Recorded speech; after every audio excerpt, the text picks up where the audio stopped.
All right. Welcome back to Overengineered, the podcast where we ask the very important question, what's the absolute best way to do things we already have a perfectly acceptable solution for? I am here today with Jess Archer, and we're going to be talking about some really edge case details of building prompts and working in the terminal. So Jess, you want to say hi and maybe introduce yourself? Hey everyone, I'm Jess Archer. I work on the team at Laravel. I've been involved in a few different projects, but probably my most favorite one, my baby at Laravel, has been Laravel Prompts. That was one that was kind of something I pushed for, which was kind of cool. And Taylor kind of let me run with it. I managed to convince him that terminals, spending a lot of time on a terminal was cool. So yeah. I I haven't. I really should have dug more into prompts before today, into the internals. I haven't dug into it real deep.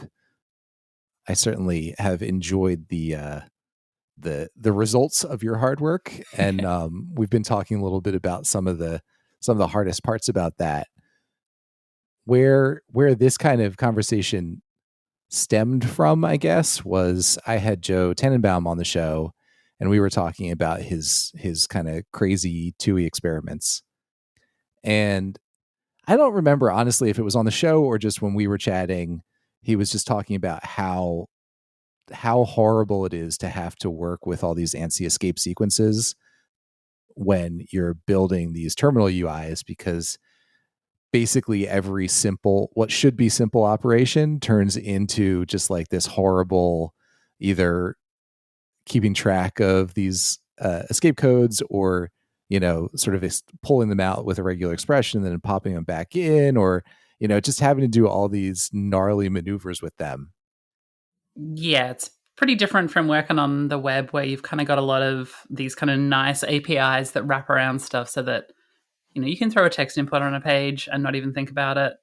And there's so much functionality that comes along with that that we kind of just get to take for granted, like moving the cursor left and right to change where it is and then pressing delete versus backspace to delete the character in front or behind. All these sorts of things that you get for free, you don't get for free when you're building something from scratch with like raw materials effectively, right? Like it's almost like building that part of the browser from scratch and listening to key presses and things like that. Right. And then you also have to deal with like multi-byte considerations, the difference between like the character length and the character width, Yeah, so whether character something length is a and width is printing. really interesting. Like you've got multi-byte where you might have a character that's a regular width, but it takes up multiple bytes. I think a lot of different languages use that a lot, but multi-width was kind of the one that I kind of had to learn about the hard way, where certain characters may be multi-byte, but also like what they call full width, where it really takes up like two columns in the terminal instead of like the one column that things would normally take up. So like emojis, I think like a lot of like Japanese symbols are kind of like extra wide. And all that matters when you're dealing with this like grid of columns and rows in a terminal. And if you move the cursor left or right, and it's across one of these two character wide things, it needs to jump across the whole thing and not try and land somewhere in the middle, which is not possible. And when you deal with like text wrapping, it's like all that is becomes an extra consideration. Yeah. How much of that did you have to, like, how much of that were you prepared to deal with when you started, and how much of that did you have to kind of like learn the hard way? You're like 40, 50, 60% through an implementation, then you realize, oh no, this won't work at all because of the width consideration, or some other weird side effect.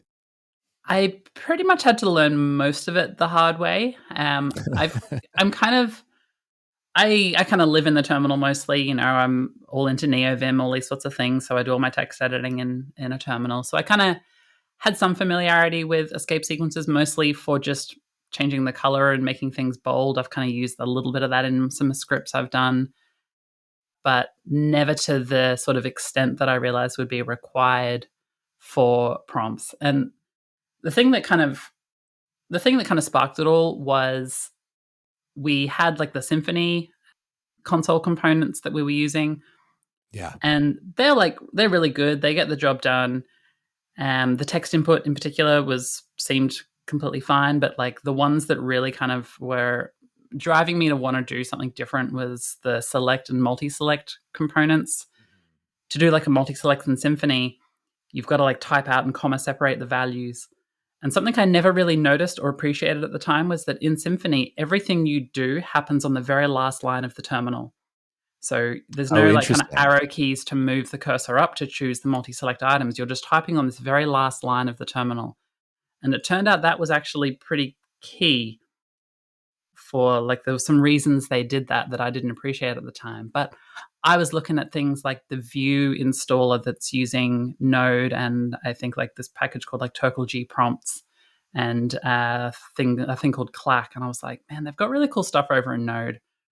I want to do that in PHP, but I did not know what I was really getting myself into. So yeah, that was pretty fun. Yeah, I mean, I I've used a bunch of those libraries on the JavaScript side as well, and have always appreciated how easy they make, or how they make really nice UIs pretty easy.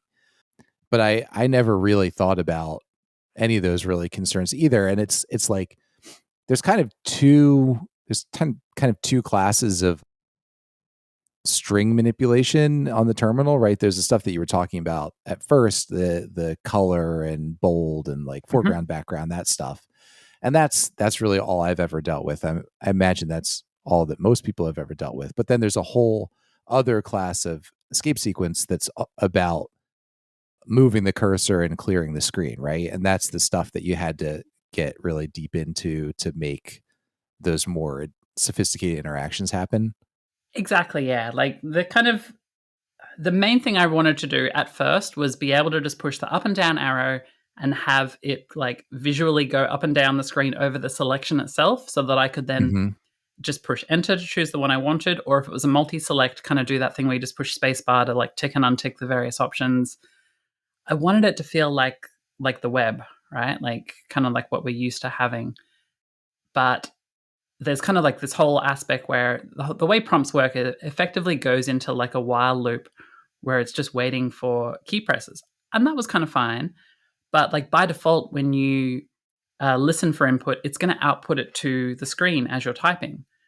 And so if you want to output it yourself somewhere else, like on the line above or something, like you imagine with prompts, we've kind of got these like boxes around the stuff. So anytime you're typing, it's never on that bottom line where the terminal would normally want to output your key presses.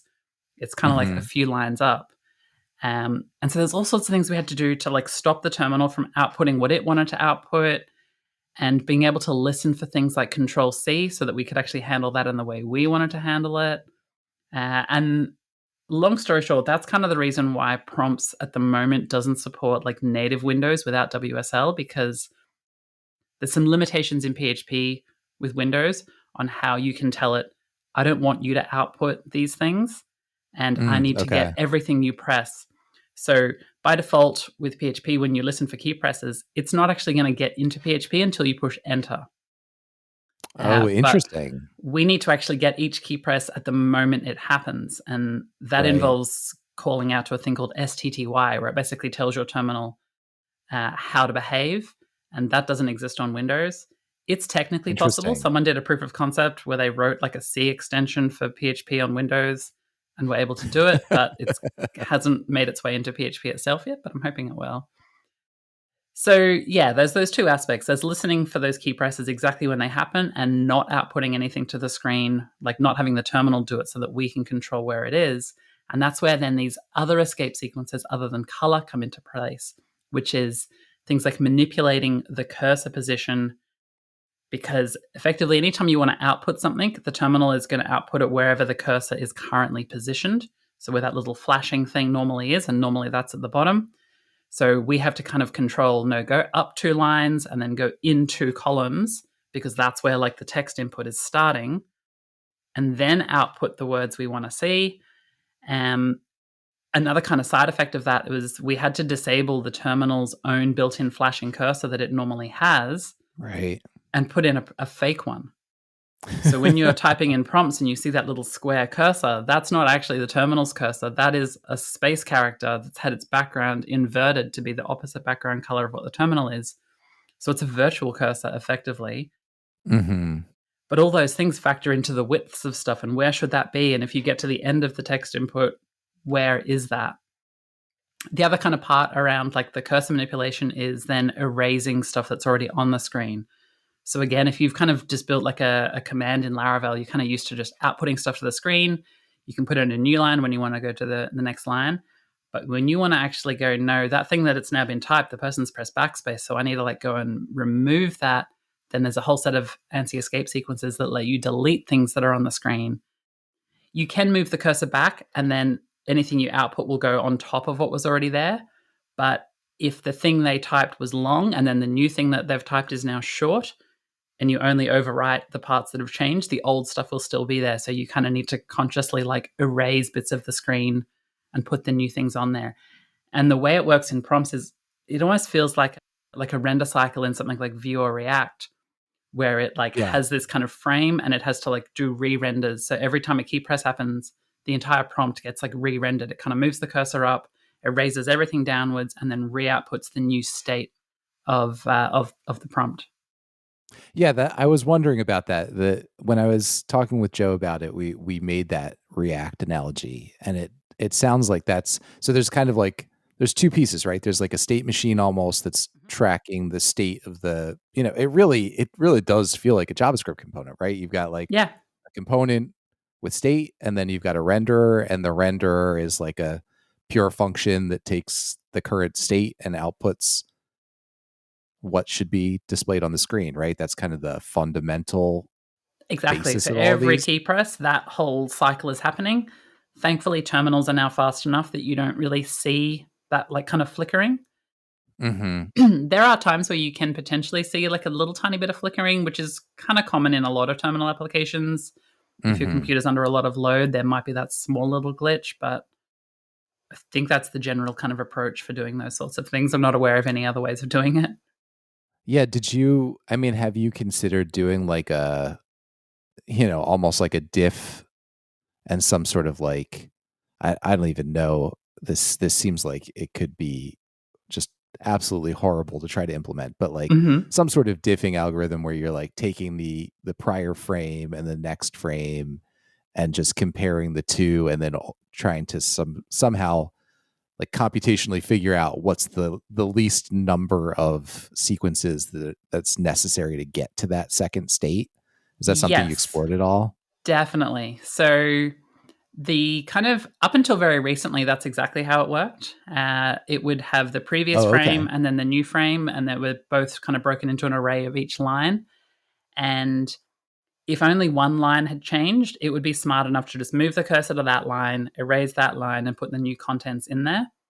When Okay. multiple lines change, there's a few ways of doing it. One would be to go to each of those individual lines and erase the whole line and put the new line in. But that ends up being quite a lot of operations. You're moving the cursor, erasing, moving the cursor again, erasing, and like putting new things in. So in that particular scenario, we just go to the first line that changed and re-render from that point downwards. Okay. And that ends up being less like operations, less cursor moves and whatnot, and ends up being like a less flickery experience, I suppose you could say, even though it's kind of doing a little bit more work. Because you might think, oh, maybe I can move the cursor and be not even just line wise, but column wise and figure out exactly what has changed and Right. try and be really specific about it. But then you're moving the cursor, flashing it all over the screen to different points to try and like erase those things. So that's kind of the way that worked. But recently we actually kind of got rid of all of that sort of stuff and we just erased the whole prompt and put the new one in there because there were some other limitations we had in terms of like one of the big problems with terminals is the height of the terminal. Once Right. something goes outside of the region where you would have to scroll back to see it, you no longer have control over like manipulating that information. Oh, okay. That's And interesting. which gets really kind of tricky with some of the taller prompts like the multi-select and all those. So in all those cases, we're always aware of how many columns wide and how many rows tall the terminal is. And we can adjust the height of the prompts to a point, but there is like a minimum height for each prompt to Sure. kind of display what it needs to. And if that falls outside of the window, we just had to throw an exception of like, we can't deal with this. The rendering gets all crazy and out of sync because it can only, if the prompt is like 8 lines tall, but the terminal's only 7 lines tall, it can't go up 8 lines. And we were trying to go Right. up eight lines and then render down from there. And then you end up with this weird out of sync kind of rendering that kind of gets crazy. And so for the longest time, we were like, no, we'll just throw an exception, make your terminal 8 lines tall. It's not that big of an Sure. ask. At least so I thought. But in IDEs with terminal draws, having a short terminal is actually not as uncommon as I kind of had initially Right. kind of thought. Yeah, that's a good point. And if you make your font size bigger, that's less lines in the terminal. So even if the terminal's the same height in pixels, pixels don't matter with the terminal. It's how many lines of text. If you increase your line height, I know a lot of us like to have like a super high line height, so there's a gap between each line. That reduces the number of lines or rows in the terminal, which reduces what we can do. So our new approach is we are actually smart enough now to figure out how much of the terminal we can render or the prompt we can render and only render from that point downwards. And we kind of ripped out the diffing stuff in the process of that because that introduced a whole layer of complexity. And to be honest, we didn't actually find that we lost any perceivable kind of rendering performance by doing that, but we gained the ability to now render partial terminals where some of it is off screen. If you scroll back, you won't necessarily see, like it'll have the previous state. But if that was just like the blank line we put between the terminal, that's fine.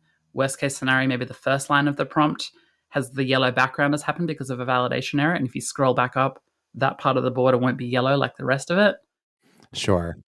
But that was a better compromise than just throwing an exception because we didn't have enough height in the terminal to render.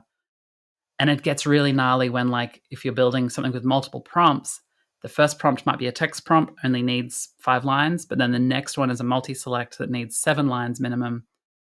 So we kind of had this global thing of like, no, if it doesn't have like 8 lines, we're going to throw an exception.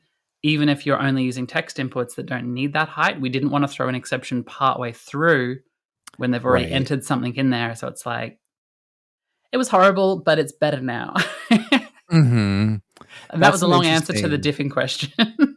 No. I mean, I love, or I don't know if love is the right word. I've certainly experienced that where you spend a lot of time implementing something that ought to be like that's incredibly sophisticated and should be more performant because like you're really chasing performance. Yep. And then it turns out just the like totally naive, simple approach ends up being way faster for whatever reason. Maybe it's not faster in this case, but I've certainly had that experience where it's just like, oh, I just spent 4 hours trying to make this perfect, and it turns out that like just doing it in a loop would have been just fine. Yeah. Yep. So I was looking at the source code of some of the JavaScript ones and kind of looking at how they were handling it to try and get some kind of inspiration for this, and they were using the diff approach. So it was like, well, that was kind of precedent that this is an important thing to do. Sure. But it's not something you can easily, at least to what I'm aware, that you can measure the performance of it. It's really just like a gut test of, can I see flicker? So it's kind of like the flickery test. And that's going to be dependent on the terminal and the processor speed. A lot of terminals now are like using GPU rendering. So I think like some of those things aren't as common anymore. But if you're like SSH'd into somewhere and running these, all those escape sequences are then going like over the wire as well. So having multiple operations stacked into that is kind of more back and forth, I guess, than just kind of just nuking it and repaving the whole thing. Yeah, that makes sense. Huh. Yeah, that's actually a really good point because there's like a lot of these sequences that you don't see that are still getting, sent somewhere. Exactly. And it's kind of nicer that if there is some lag, at least it consistently re-renders the new frame all at once rather than you kind of getting like, you kind of like seeing how the sausage is made. If it was like jumping around and doing things, it's like, yeah, I'd rather it just be slow, like have like, still less than a second or whatever. But when you push a key if on a really slow connection, that it at least re-renders in a nice, consistent way. Yeah, I guess I think we did this on Joe's episode as well, but just real quick for anyone who's not familiar with the way ANSI works, essentially, you've got your regular text output, and then there are these escape sequences. They start with a special escape character, and then some code. So a lot of times you'll see like /E and then like a bracket or something like that, and that's when you're kind of like in the ANSI world. Or you might see like /X, like the That like hex hexadecimal version of representation the versus, escape yeah. sequence. Yeah. So I think in PHP, the /E is like a shorthand for the escape sequence code, which I think is actually some hexadecimal like \X O something or It's like other, 033, I think, yeah. yeah. And that's like the code point for escape. And the word escape becomes kind of has multiple meanings when you dig into this world, because you've got like the specific escape character. But then if you're working with an escape sequence and you need to escape the escape sequence, then that's like the alternative version of the word escape, where you're trying to like tell it, don't interpret this. And so, yeah, the word Yeah, escape starts to lose a bit of meaning at some point. how do you escape an escape sequence? I've never even thought about that. That is a good question. I'm trying to think now. I think there's another. Oh, that's a really great question. I can't remember off the top of my head, but I remember I having don't to kind even of deal with know. some of this sort of stuff. Yeah, I don't even know when you would want that, or when that would ever really come up.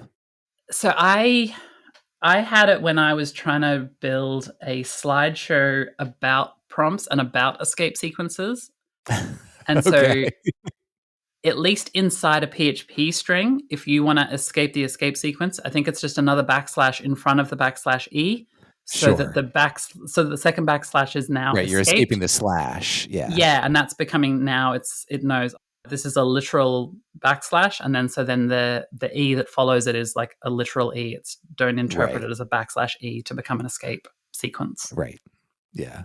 That makes sense. And that seems like that would really be the only case where you need to think about something like this, is if you're kind of trying to show or talk about how the sausage is made, right? Like, Exactly. Yeah. Yeah. yeah.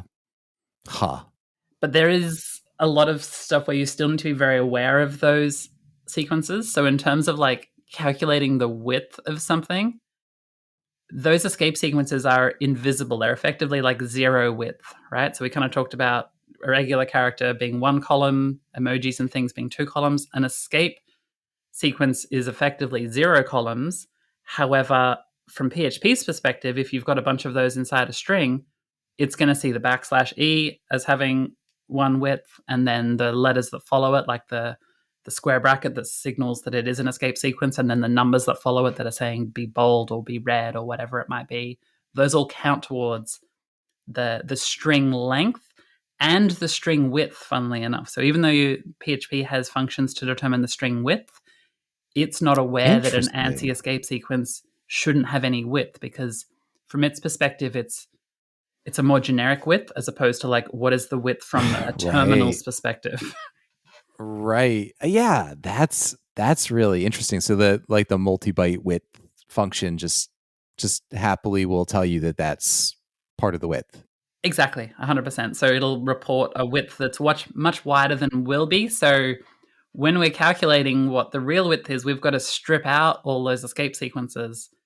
And then we had Mhm. this other interesting thing where we wanted to support Symfony's way of styling console stuff. We're using like an XML style syntax where you can kind of use XML style tags and say FG equals green. Mhm. And that, like you might have used that in Symfony, that gets converted into an escape sequence behind the scenes before it goes to the terminal. But if we've got someone that's got a multi-select and some of the options they're passing in, they want to have some of the text bold or a different color. And we do this in Laravel for the vendor publish command, where we have the multi-select of what do you want to publish. We put the word tag or provider in front of the two different things you might want to be publishing. And so we made those like a lighter gray to kind of differentiate them from the actual thing. Sure. And so we kind of have to strip out the Symfony tags and the escape sequences.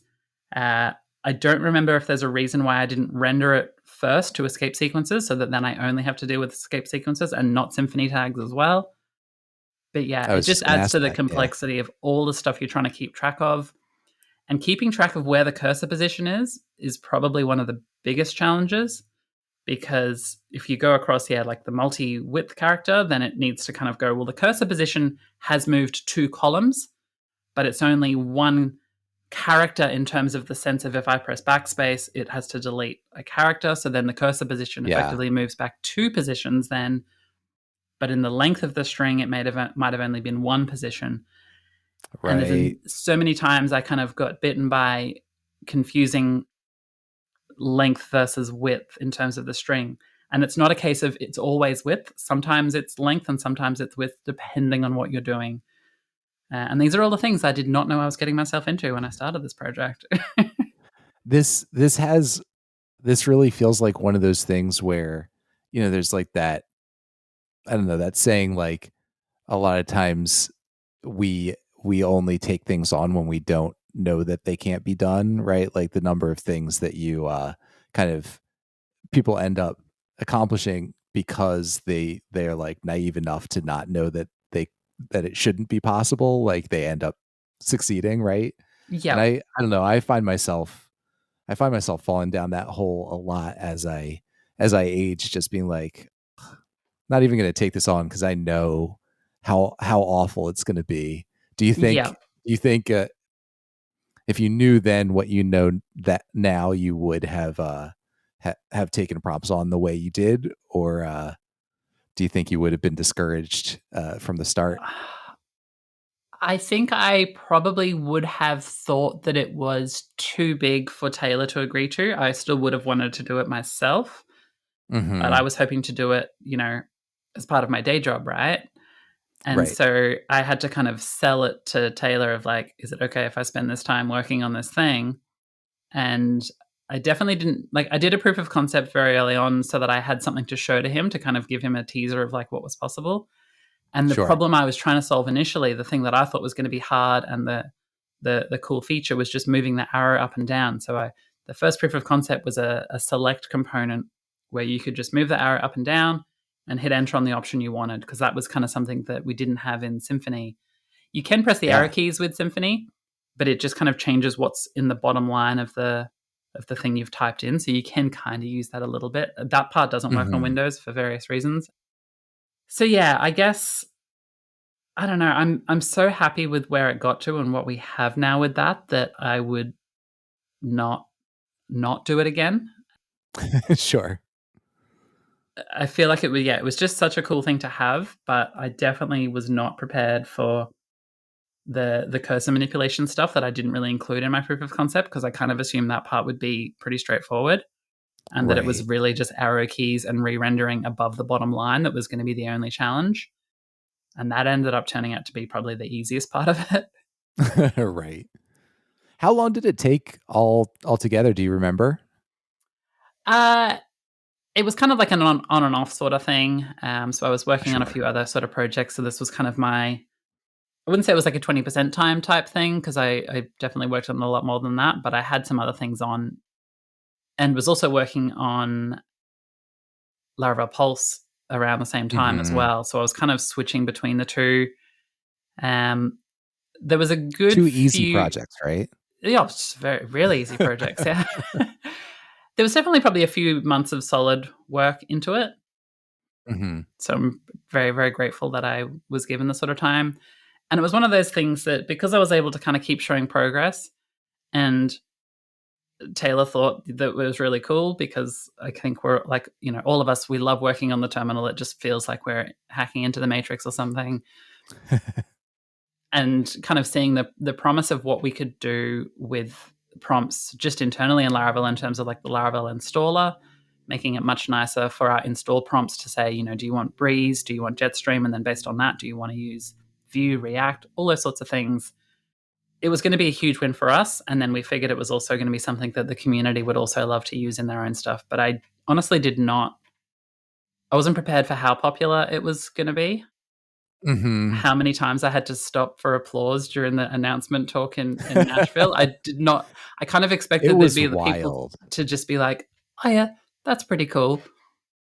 No, that was such an exciting presentation. Just like, because I mean, it's so Laravel, Hmm. the like vibe of, and it's, it's exactly kind of, it really fits in with the theme. Like, yes, we had something that was fine, right? Yeah, The existing Symfony stuff was okay. It was great. I mean, the Symfony implementation is, I remember, coming to Laravel, and that was my introduction to all the Symfony components as well, and just going from, I can't even remember what little control I had over terminal input before that. It was all yeah, mostly manual stuff.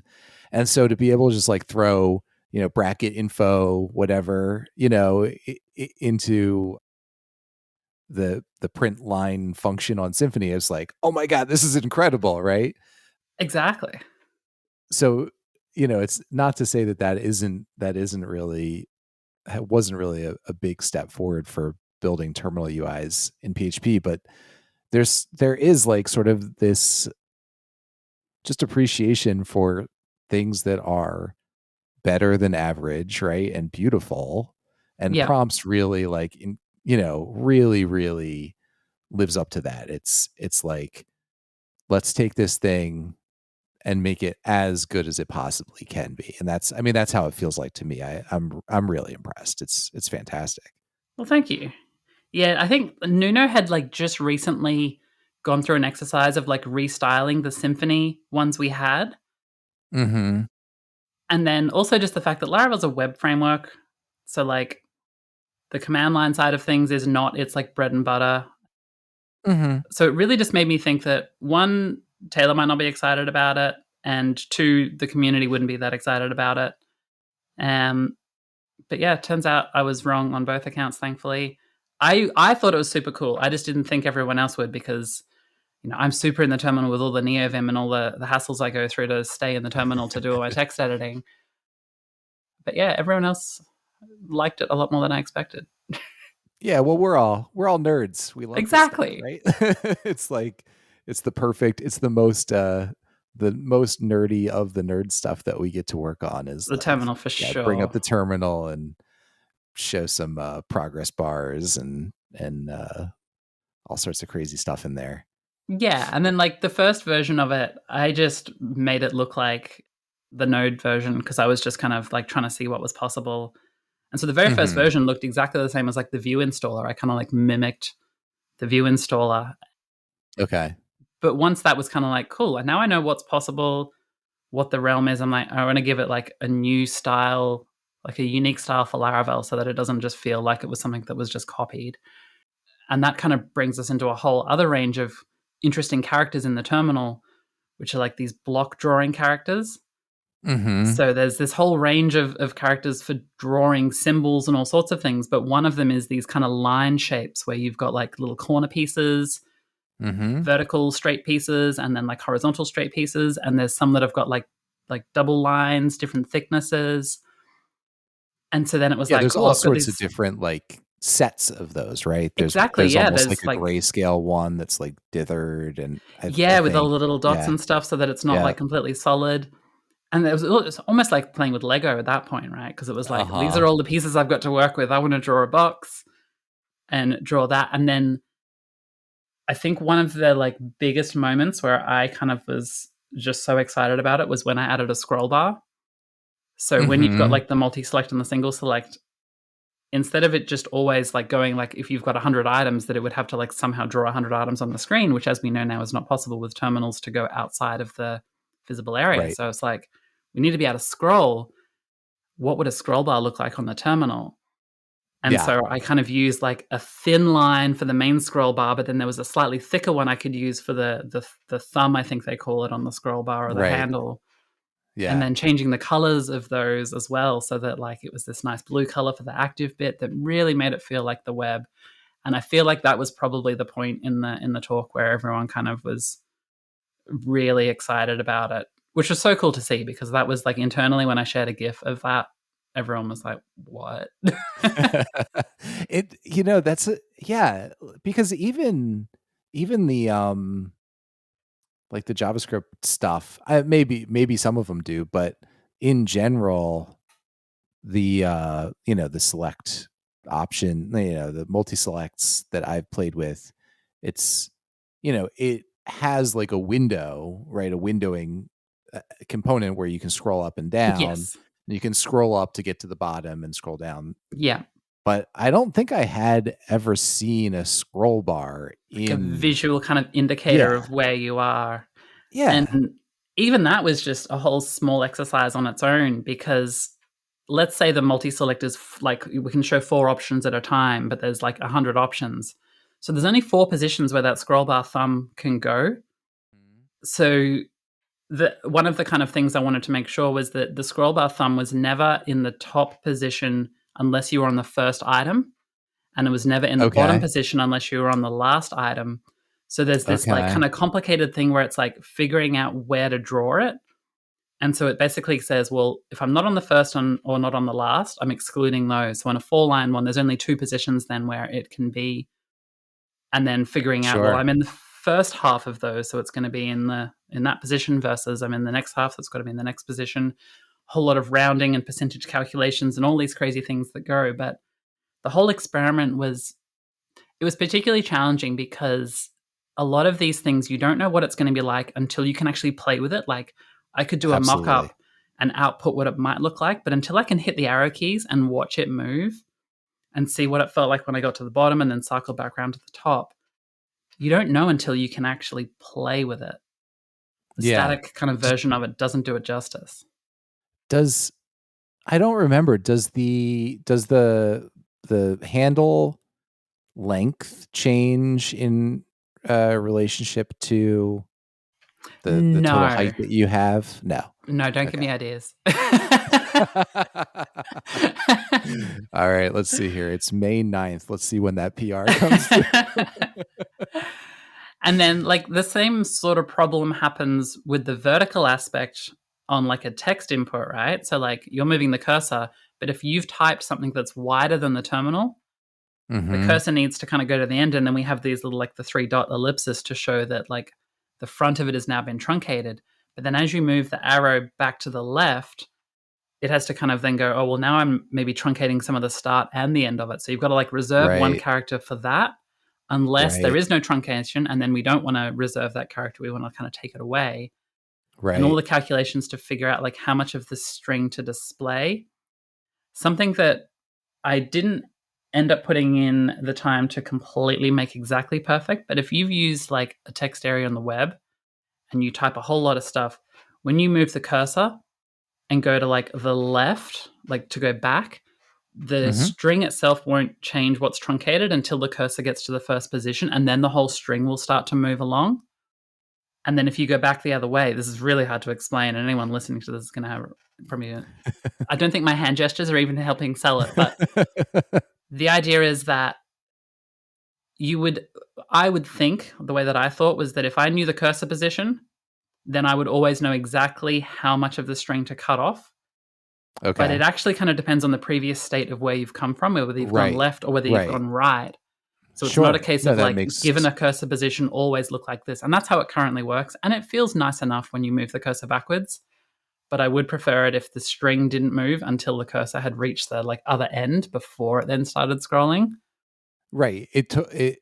Okay, I get what you're saying. Yeah, it has to almost do with like the velocity of the cursor, right? Is Kind that of, a way to yeah. describe it? Right? It's Yeah. it's like the direction where the cursor's coming from Yeah.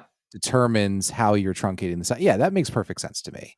Yeah. So it's not just a clean thing of like, given this cursor position, this text width, how should it look? It's like, well, no, where is it kind of like where was the text and where has it kind of come Right. from? And that's Right. something you just get for free in the browser Right. that I never really Yeah. appreciated until I tried to build it from scratch. It is, I mean, it's wild how much we get for free like in terms of like UX and accessibility with modern browsers. That is Definitely. very true. But it also, I mean, it really speaks to just how much work it takes to get all those details right, and the Yeah. difference between good enough and everything feeling perfect. It's Yes. the gap between those two things is so wide, but it can really be so wonderful when you get to the other end of it. Yeah. The really hard one that I didn't tackle and Joe decided to tackle it instead, thankfully, was the text area, like the multi-line. Because then you've got Mhm. to deal with wrapping. Wrapping's fair enough. Like, you're dealing with width, so you can figure it out. But the cursor position, especially when you're moving left and right versus up and down, and when you're on a Mhm. line that's like longer than the next line below it, like where does the cursor end up when you go down? Everyone Right. has a kind of expectation of where it will go based on how browsers have trained them with text areas. But actually Right. trying to implement that logic gets ridiculously hard. And I'm so thankful that Joe kind of, I don't know that he knew what he was getting himself into.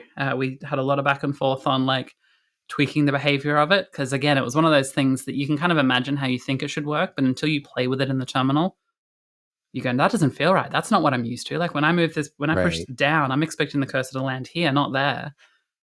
And for someone typing and they kind of just are doing stuff quickly, they're expecting it to happen and they're probably already starting to type their next letter Yeah. because they expect it's going to do something. And if it doesn't do that, then that's kind of gets janky, right? So, yeah, a lot Yeah. of. No.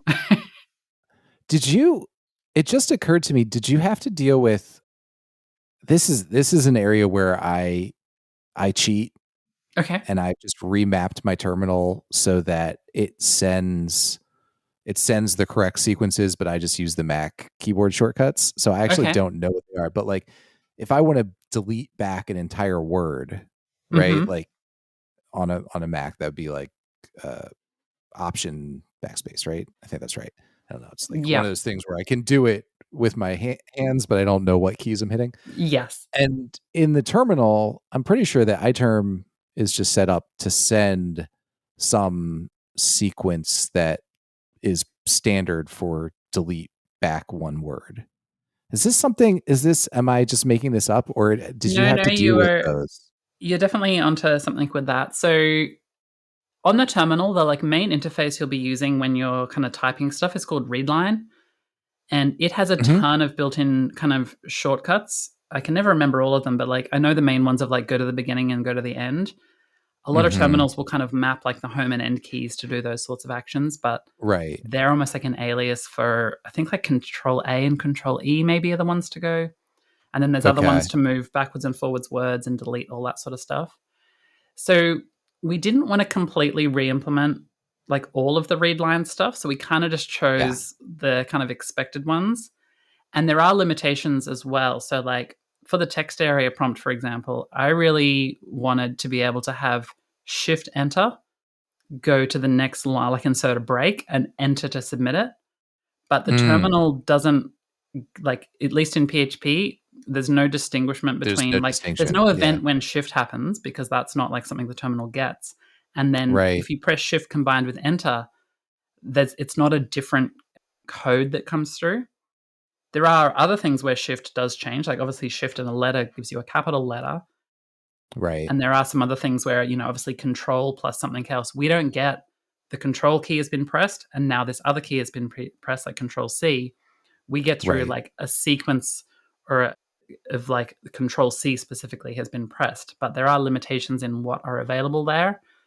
So Right. like alt plus backspace would have to be something that I don't know if there's a specific like terminal representation of that sequence of events, but there probably is something in readline that's similar that's control plus something, and then it's up to a terminal to Mhm. say, all right, I'm gonna like listen for you to push this thing, and then I'm gonna secretly send the terminal compatible version of that. Right. But yeah, we didn't implement all of it. We did a lot of stuff to do with like moving up and down.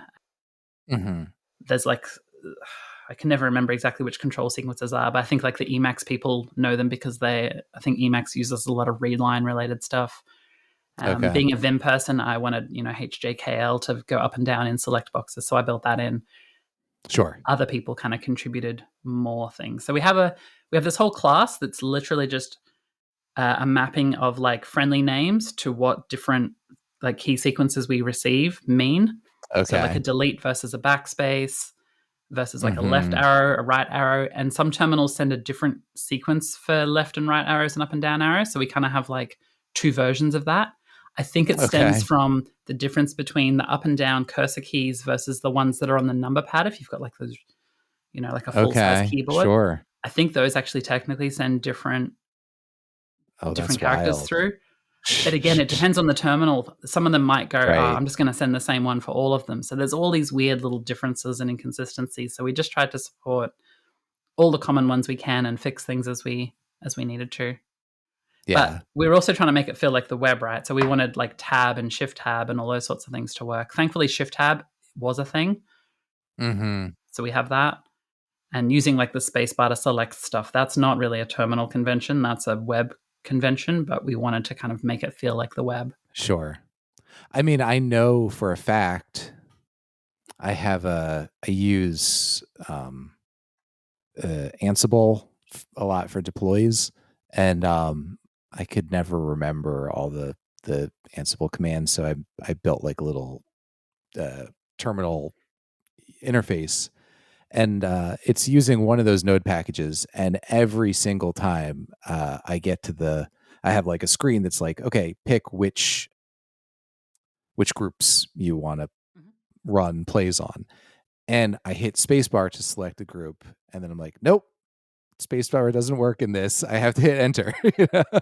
And it's one of those things that I only have to do these deploys or the provisioning servers every so often, so I always lose that each time. So Yeah. I run into it every single time I do a new provision. It's just like I hit spacebar and it doesn't work, and then I remember, oh, that's right, this is a place where the spacebar doesn't work. So the fact that it Yeah. does in prompts is so nice. Exactly, because that was like what I instinctively wanted to be able to press, and I figured other people would too. That even though it Oh wasn't yeah. like a terminal convention, it was a web convention, and we are a web framework. So, kind of bringing those things other like purists would probably argue that we're teaching people bad habits on the terminal, and they should be using the proper read line things. But we want this thing to feel user friendly, but also still work for those that are using the quote Right. unquote Right. proper ways of doing things. Right. Find the best of both worlds, kind of. Exactly. Yeah. Yeah. Yeah. So, okay, I don't know. I'm not sure how interesting this will end up being as audio, but after that conversation with Joe, I started tinkering around with this little project that I called ANSI Pants, and we've been talking about it a little bit. I'm just gonna outline the premise, which is basically all of these issues that we have around differentiating between ANSI escape sequences and character widths and character lengths, and dealing with word wrapping and trimming strings and all that stuff within those contexts. It felt to me when I listened to Joe talk about it, I was kind of like, this feels like a place where if you just wrote essentially like a parser for ANSI, right?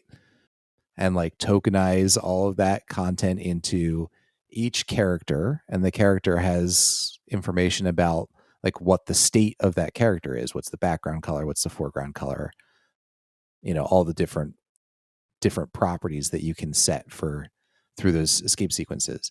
It felt like you could solve a lot of the hard problems. You could kind of make the hard problems easy by solving Yes. this one hard problem. And I built this little proof of concept, and it's, I'm still a little bit nervous about it because of the fact that now we're taking every single character and we're creating potentially like 5 or 6 objects Yeah. to represent each character, because each character becomes an object that has the information about the character in it, and then it also contains an array or collection of all of the different properties that object has on it. But once we get to that point, the cool thing is the way it's implemented is, you know, with these escape sequences, you're basically just like telling the terminal from here on out, render things this way, right?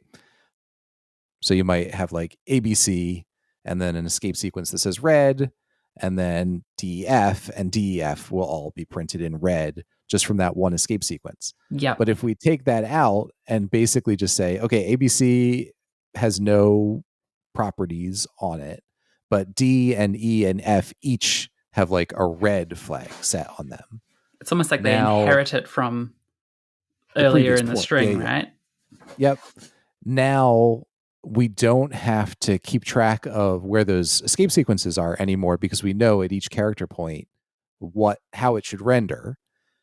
And so what I did was then I just reverse engineered it. I just said, okay, given a sequence of characters that have different properties, what's the least number of escape sequences to inject back in, to get it to print the way that you want? Yeah. And it's been like just sort of a fun experiment.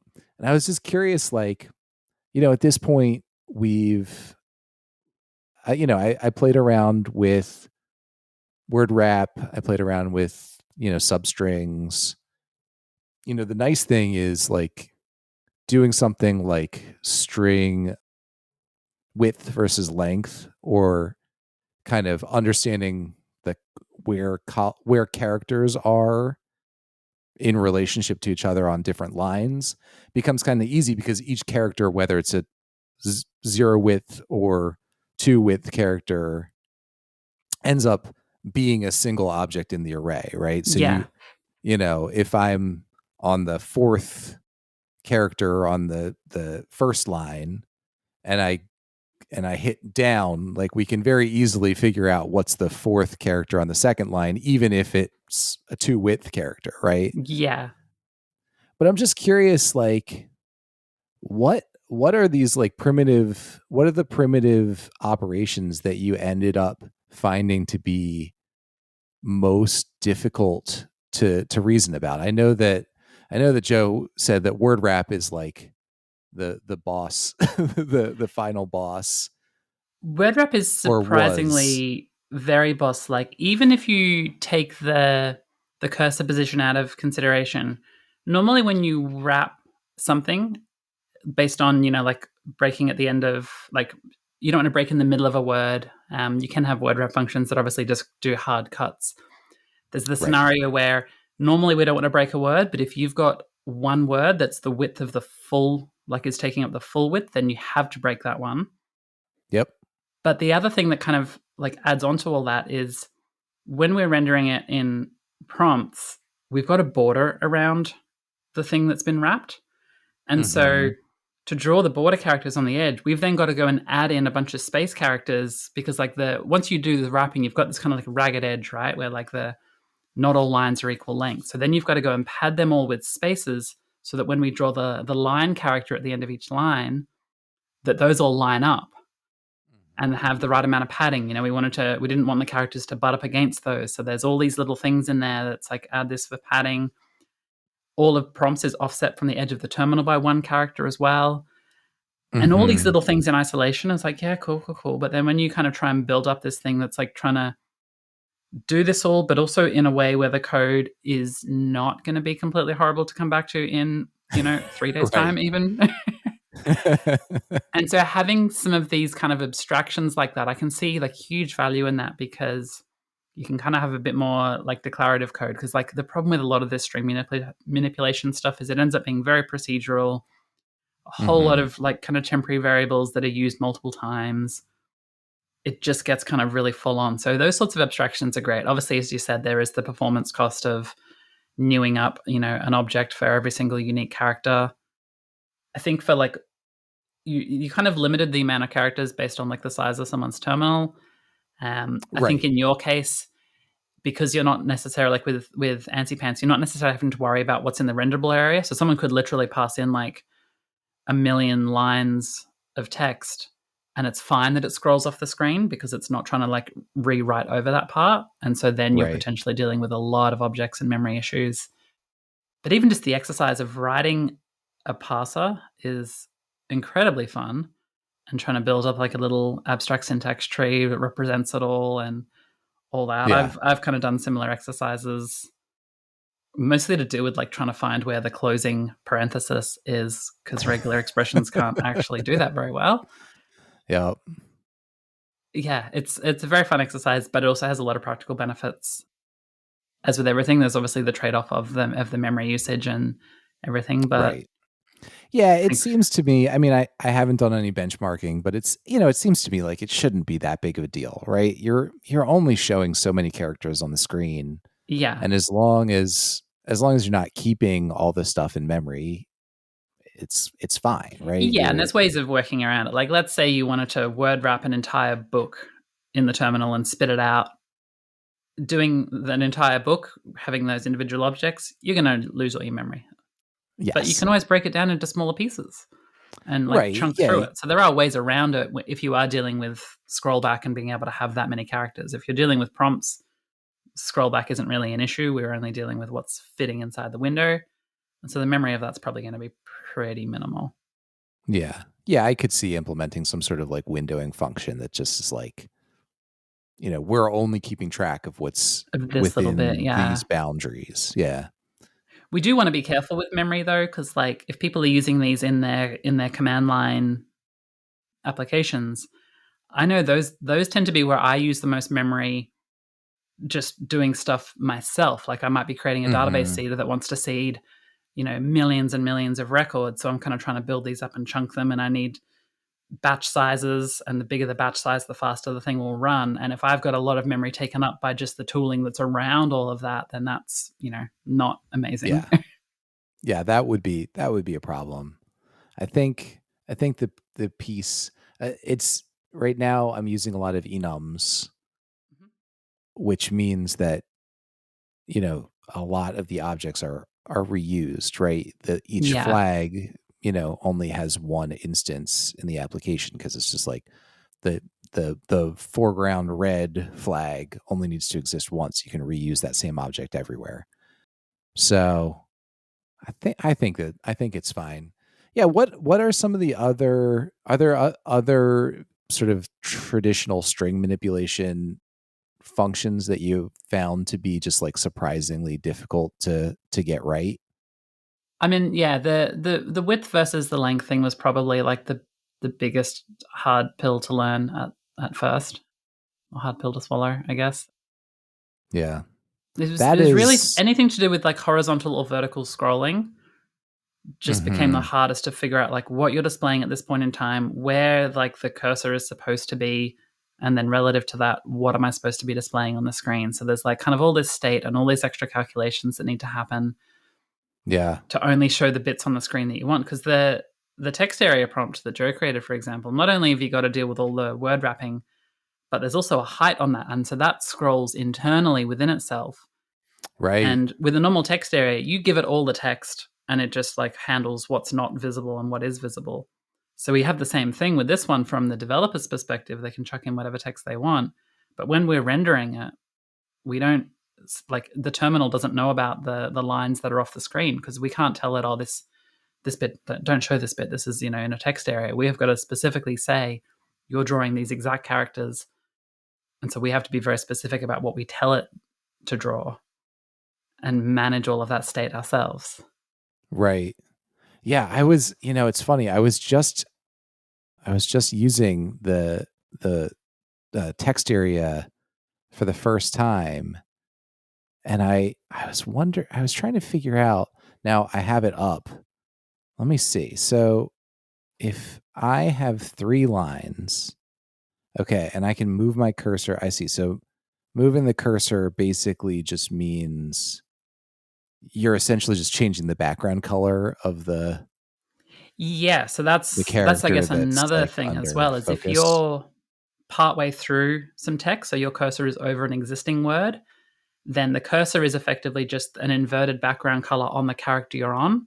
But if Yep. you move the cursor to the very end of the string, so you're going to be typing something new, then the cursor effectively then does take up its own width, Right. because it's effectively a Right. space character that it's inverted. But the space character shouldn't be in the final output string. It's just a kind of a rendering concern. Yeah, I mean, It is wild. There's just so many things because, like, if I'm at the end and I press the up arrow a couple times, if I'm on the first line and I hit the up arrow again, it takes me to the beginning of the line, right? And Yeah, if I'm that's on the another thing last that line and I hit the down arrow again, it goes to takes the me to very the end of end. the last line. Yeah, all these little things that you just take for granted. 100%. The text area was, I would say, the big boss.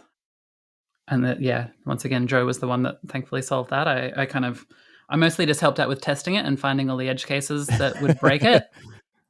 Oh, this is And I was yeah. generally pretty specific about how I wanted it to feel, to basically feel exactly the same as a browser. So the way that the Yeah, cursor moves, and like you say, if you go to the bottom line but your cursor happens to be somewhere in the middle of the line, that extra down press then is end of that line, and that's how text areas in browsers work. And people kind of implicitly have expectations about how those things work. And so we wanted to kind of honor that as best as possible with the limitations of the terminal. yeah. Yeah, so I also see that it grows if it can, and then it starts to wrap. Yes. That's another interesting. Yeah. Yeah. So all the prompts are kind of, we've kind of set like a minimum of, I think, 60 characters to draw the text area. But if the Okay. terminal's narrower than that, it will draw them narrower.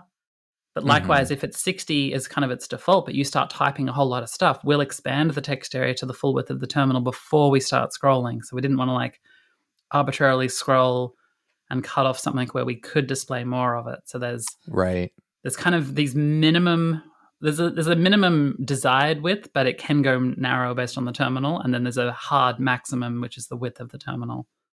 Right. So what are the you said this sort of cursor velocity thing is something that you're still thinking about a little bit. Are there any other sort of someday I'm gonna tackle this piece that still bugs me, So, or I are mean, you Windows support is probably the number one thing that I wish prompts had. sure? Unfortunately, it's like mostly out of my hands because it's like a PHP limitation, and Right. I am not a PHP, source code C developer that understands a lot of it. But someone else in the community, they did these proof of concept I was mentioning. There was a version that uses the like FFI extension for PHP where you can kind of like dynamically Hmm. load in C via PHP, but that Oh, and needs to be compiled in that's available in command line by default, right? yes, Because yes, FFI is not available in the on the web web. context, right? But Same with like so that the is PNCTL stuff. We use PNCTL for the spinner component. That's a whole other okay. topic we could talk about as well because that one's quite fascinating in a PHP perspective. Okay. Yeah, let's hear it. Okay, so What's the spinner doing? like in Symfony we had the progress component. The progress component would be a progress bar. You tell it how many steps you think it's going to have, and then after each step, you can kind of like iterate the progress bar. It obviously has to figure Use out, it like, if you've all got the time. 10,000 items, but the scroll bar is only 100 characters wide, it has to kind of figure out how wide, like what percentage of the bar to draw. Yeah. But the key thing with that is that it works when you're doing an operation in PHP where you're doing lots of small actions. And so Mhm. the execution in PHP can continue come like there's a cycle that comes back where it can then draw the next bar.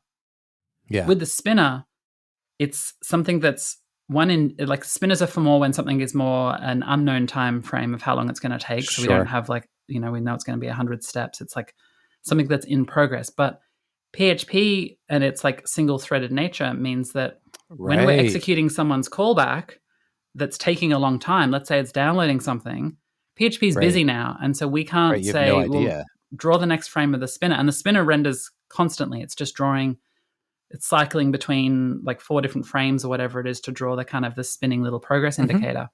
So PHP has 2 jobs to do effectively. It's whatever the user has told them to do inside the callback, but also keep rendering this thing, listen for control C key presses, all that sort of stuff. Right.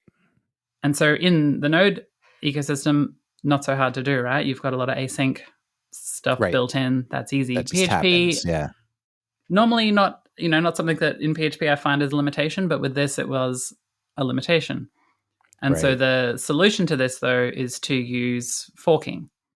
And so this Mhm. requires having the PNCTL extension installed in PHP, which is commonly enabled on CLI, never enabled in web environments as far as I know, probably no point. Sure. But that allows us that when we get the callback and we know what we've got to render, we can then fork PHP into two separate processes, one that's doing the user's callback and one that's just sitting there rendering. And there's a parent and a child.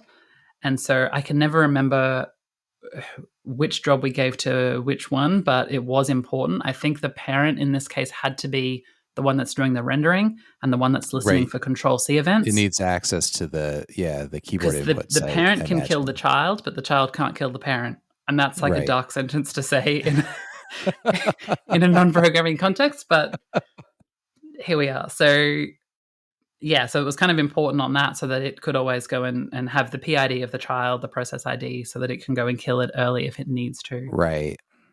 And there's a whole lot of cleanup that has to happen that we haven't kind of talked about, right? Like with prompts in general, we've done all this. We've told the terminal, don't draw anything on your own, like when keys are pressed. Events happen when, as they're typed rather than on enter.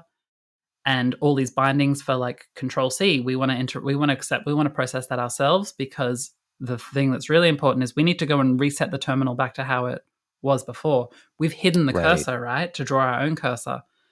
That doesn't automatically get cleaned up when the process exits. So if you don't do that, you end up with a terminal that has no cursor. When you type, nothing happens, and Control C doesn't work, right? Like all these things are completely broken. So the amount of times I had to like close my terminal and start a new one because I had destroyed its internal kind of state with no way to fix it. Are you listening to Control C in a different? It's not listening to the signal. It's listening to something else. It's listening to the signal, but it's listening to that again via. I think is that part of PCNTL? I think so. Yeah. There's two different behaviors for Control C. So there's one that when we're just doing regular prompts, I think we actually get a key press event for Control C because we've told the terminal via this STTY command to not interrupt when it gets a Control C, but instead to actually pass that through to us. But the Control C that happens in the spinner works a little bit differently, and I think that uses PCNCTL, whatever it is, to handle that one for different reasons that are currently eluding me that were important at the time. Yeah, that's one of those things where I don't know. I've worked on Linux boxes for decades now, and I still I know that sig int and sig interrupt sig kill, sig term and sig kill, they all are different and have specific meanings, but I like to think of them as like the level of politeness. Right. It's like, could you please exit? It's like, no, exit. And the other one's like, I'm killing you because you're not exiting. Right. And there's so many others as well. There's like ones to suspend and go into the background. Right. So many that we don't normally have to deal with in our day-to-day, but there are that do exist. Mm-hmm. Right. Like Control Z.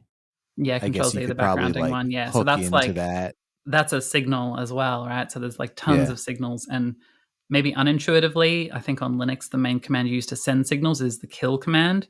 So like kill-9 is like a sig kill, but kill by itself, I think, is just a sig int, like an interrupt one from memory. Mm-hmm. But there's some that are specially reserved for like the user has pressed Control C versus like something else has wanted it to quit, like the user has hit the X button on the terminal to close it.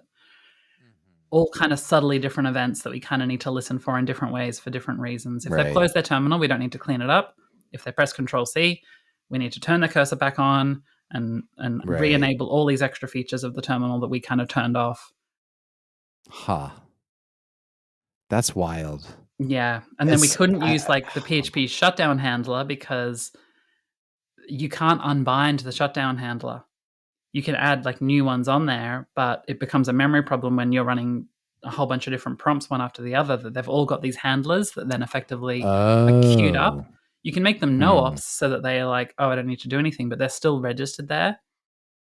So the best way for that was actually the destruct property of the prompt class itself. So anytime that was being destructed, that kind of fired in most of the scenarios that we needed it to, and could kind of handle its own cleanup in a way that didn't live longer than the life of that particular prompt instance. Mm-hmm. Did you look at having like some shared global like cleanup function that then the prompts could kind of register themselves Yeah, with? there is. We have all of that sort of stuff. I mean, all of the prompts other than spin all kind of share like a common way of doing all of that, and spin is just kind of this Mm-hmm. special one because it's dealing with the forking and that, so it kind of manually re-implements bits and pieces of that for its own special way. So it kind of implements its own renderer and everything. And then there is like state we want to pass around between instances as well. One of the actual other big challenges was we wanted to have a blank line between every prompt. Okay. Sounds easy, right? Well, a blank line effectively means a new line after the last line of actual content, and then another new line that's on the line to make that line blank, and then putting your output there. So it's kind of like two new lines is effectively one blank line. Mm-hmm. But we wanted that to work regardless of whether you are outputting stuff from within Laravel using like the internal info helpers and all the other helpers. You know, when you run migrations and we do a prompt that's like, are you sure you want to run this? We're in production. And then it starts outputting log entries of like the migrations it's run. Mm-hmm. Those entries aren't part of prompts, but the prompt at the start is part of prompts.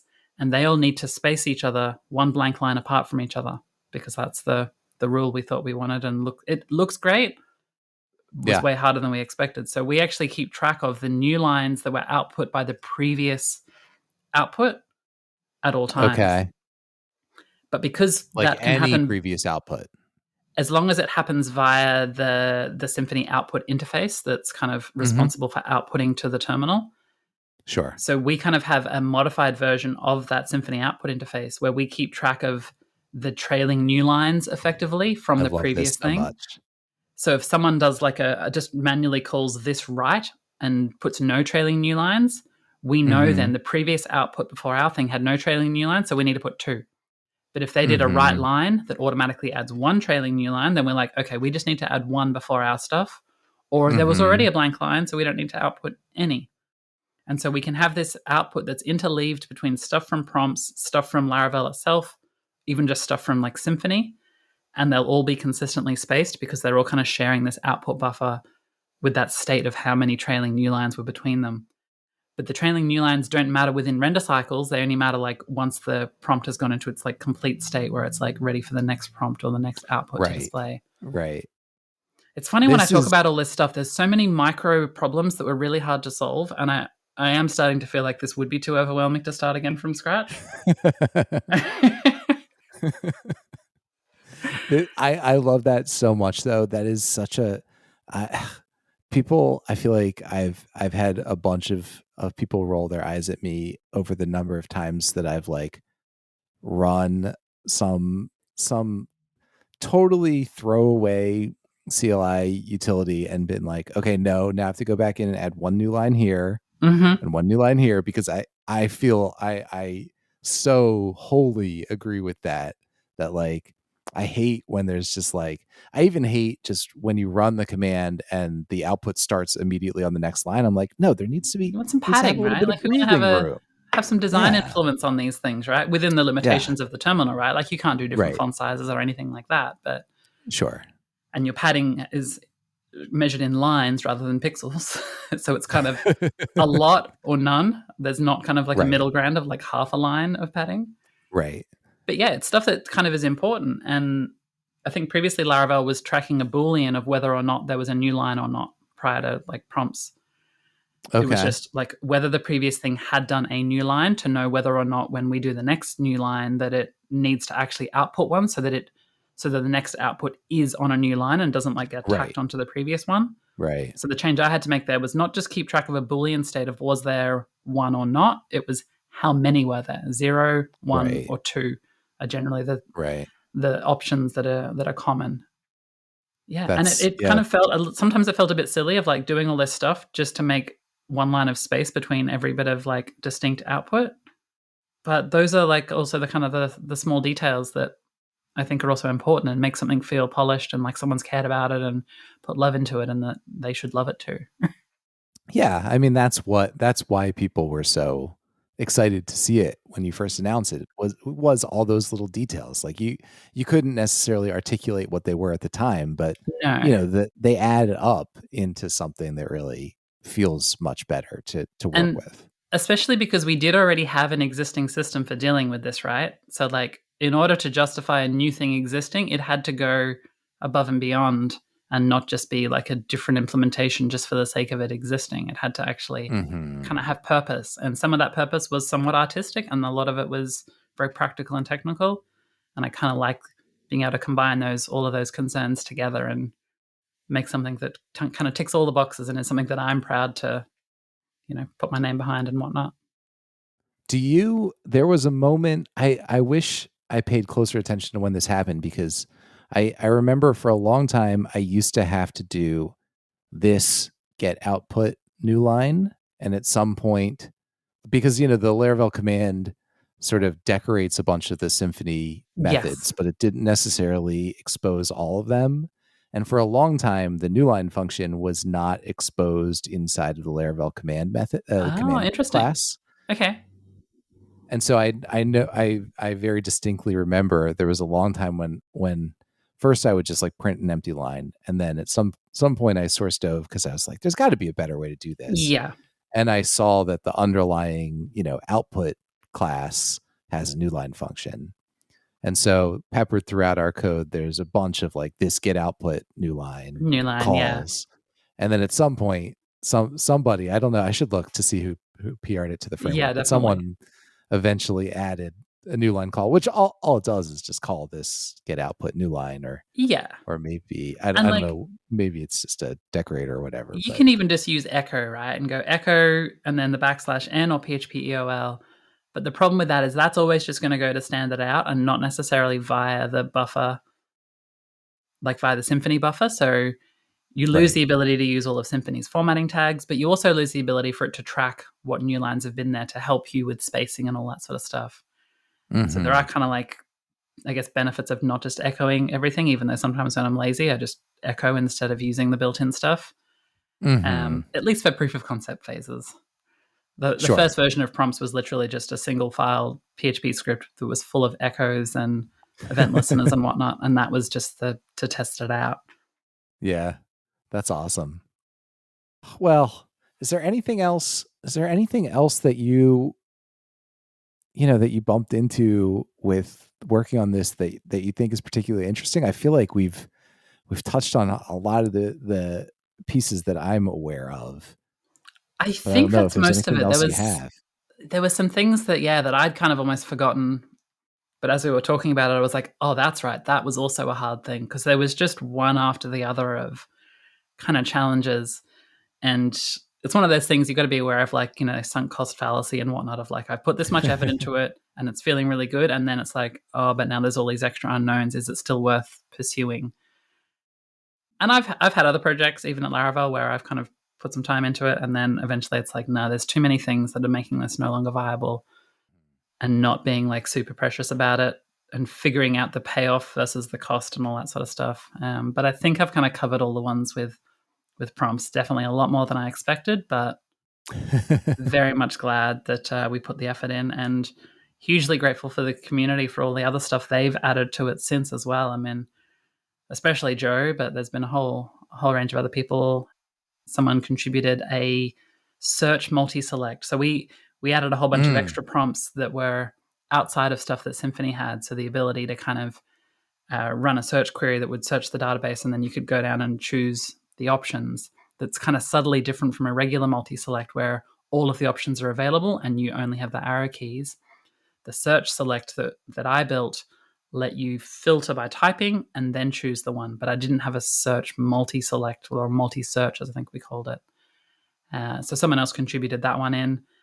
That one had a lot of edge cases as well because it is one with a lot of scrolling and right. spacebar actions and all those things. And it's got vertical scrolling in the options, but then horizontal scrolling in the typing area. And those Right. little things, like if I have moved my cursor, if I push the down arrow, I'm now like kind of focused in the list of options. If I type a letter now, does that take me back into the search field? Is that what I expect it to do? Yes, I Right. think Or it does it is. jump to the item in Or does it? the Yeah, try and do that real. Yeah, and that would be cool. But I figured it was already had a filtering thing built into it, so it was like trying to build two in would be kind of right. wild. But yeah, it's just great that other people kind of added those extra ones that I kind of felt that I'd kind of spent my goodwill on building the thing and had kind of got it to a point where it was really amazing, but I could probably not justify becoming a full-time prompts developer forever working at a web framework. And so it's really cool that, yeah, the community kind of came in and understood how it worked and appreciated how it worked and then started building stuff on top of it. And I know people have got their own prompts that are kind of too use case specific to go into the core library, but we built it in such a way that you can extend the prompts classes and kind of build your own. The other thing I didn't even touch on and haven't generally not kind of talked about much is that prompts is also completely themable. So you can provide your own render Hmm. classes and make it look however you want it to look. That's pretty It's cool. a lot of effort to go to that step, but it is technically possible. So I always like the idea of someone like Statamic creating their own for their installer that was all kind of like the pinks and the cyan and all the Yes. like the Oh, rad that would be so colors. cool. It's a Yeah. shame you can't like rotate stuff because I know they love to like put like a little 3 degree rotate on things. That's not possible, but definitely using some of those kind of radical colors would be Right. cool to see.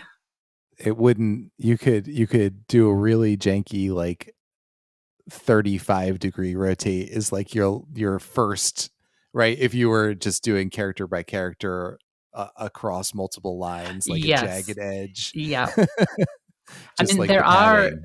in terms of those box drawing characters, there are some that are different angles. So Hmm. you could have the vertical edge of the box actually have an what appears to be an angle to it, but probably not on the Hmm. like horizontal edge. But that might Right. be You're enough not, to kind yeah. of sell the effect. But even Give just it a trying to little. throw like some terminal applications have shadows built in, but Yep. they're really just drawing a darker color on the row below of the same sort of color.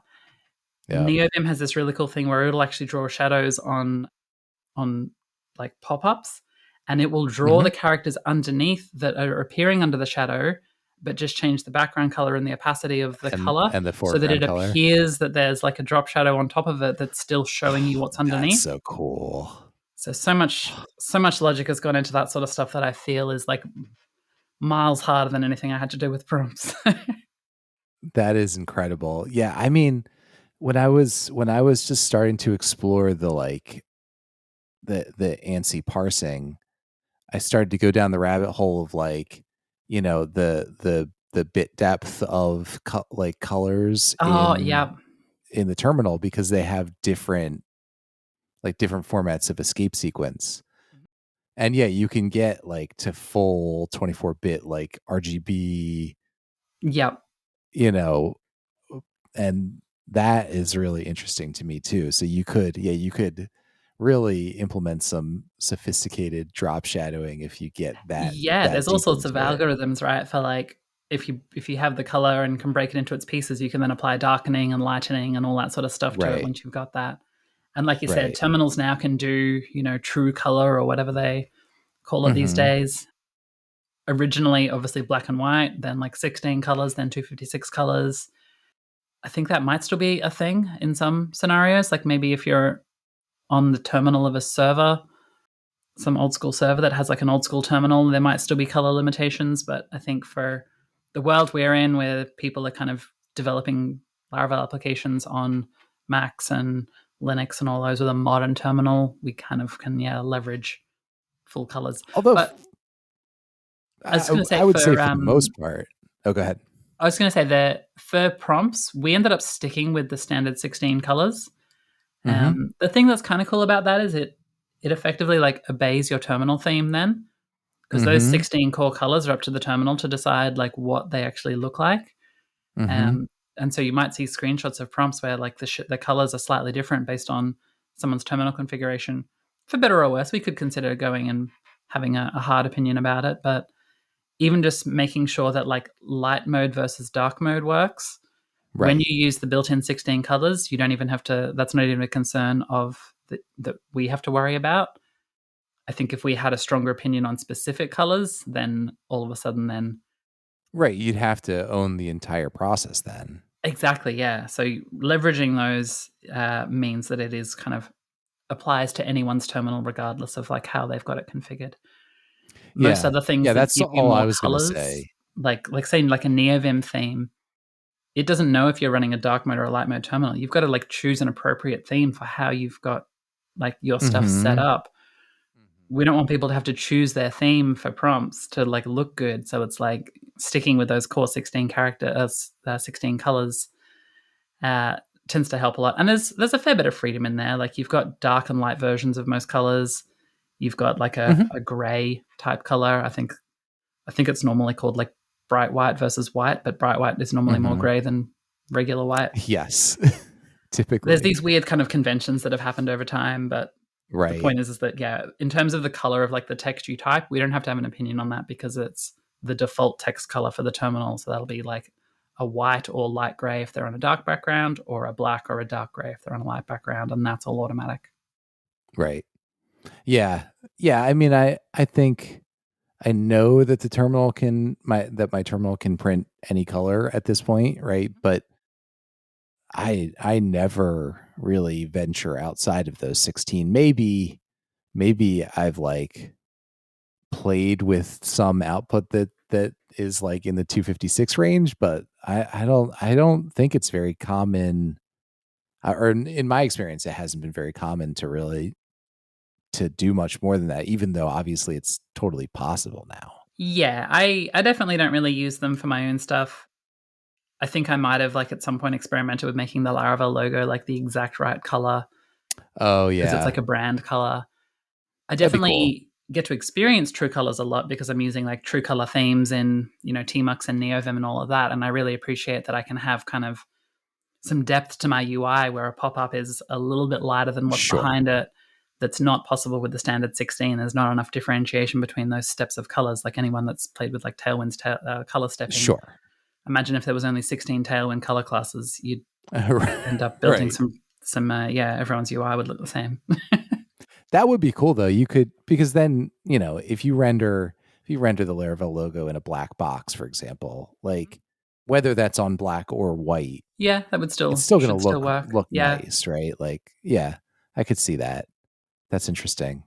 I've tried to draw the Laravel logo in the terminal and succeeded. And I think people might have seen it in some of my talks where I have this like I'm actually using Braille characters. So Braille symbols in the terminal are really handy because they're a grid of like 2 by 8 of dots, and Mhm. every single combination is covered.